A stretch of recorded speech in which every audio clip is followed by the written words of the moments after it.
Tesla Model 3 Highland remporte le test d'autonomie hivernale par moins 20 degrés.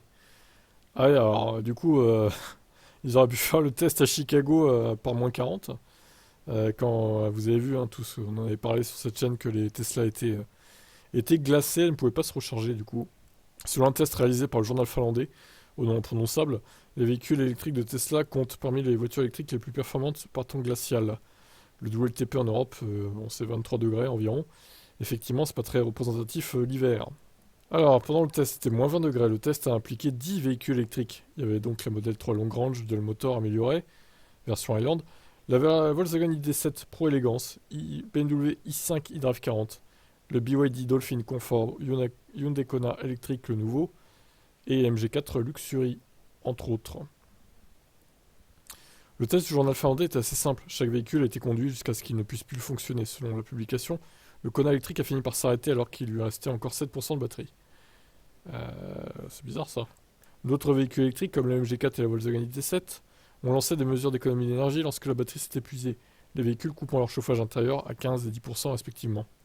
La transmission intégrale à double moteur de la Long Range Model 3 a continué à rouler malgré une batterie affichant 0%. Le véhicule a parcouru plus de 300 km malgré le temps glacial.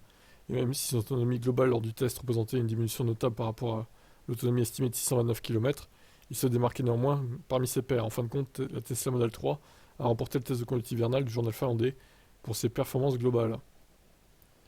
Il n'y a pas un classement là, ça serait mieux en fait.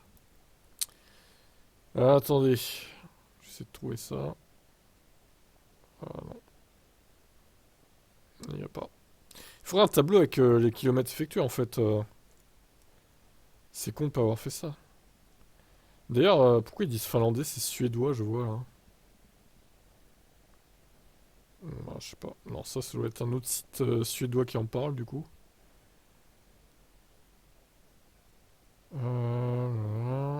Alors, 300 km seulement, c'est pas beaucoup quand même, hein. Bon, après, c'était vraiment des conditions extrêmes. Moins 20 degrés, c'est vraiment l'horreur, quoi. Ah, c'est précisé là. Le journal publiera les chiffres exacts des autonomies dans le magazine qui paraîtra le 15 février. Ok, d'accord. Bon.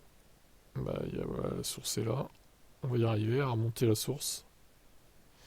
J'imagine qu'il n'y a pas de chiffre précis, on en aurait parlé sinon. Ah, par contre, la photo est sympa là. Ah, il y a du beau monde, hein. Il y avait même un Kia EV9, je vois. Ok, Volvo XC30, je crois aussi. Une Prius également. Étonnant. Il devait y avoir un Honda Niwan aussi. Jeep Avenger. Ouais, c'est ça, il y a toute la liste là. Le X30, ouais, c'est ça. Pas XC30 du coup. Ok, ok. Attendez, on va essayer de traduire, voir si on a loupé quelques infos. Mais bon, de toute façon, a priori, on n'a pas les données. Il faudra attendre d'avoir peut-être le retour du magazine, hein. J'espère qu'ils en parleront, quoi, parce que ça serait intéressant d'avoir les chiffres exacts. Il n'y avait pas que des foules électriques d'ailleurs, hein. Il y avait des hybrides aussi, hein.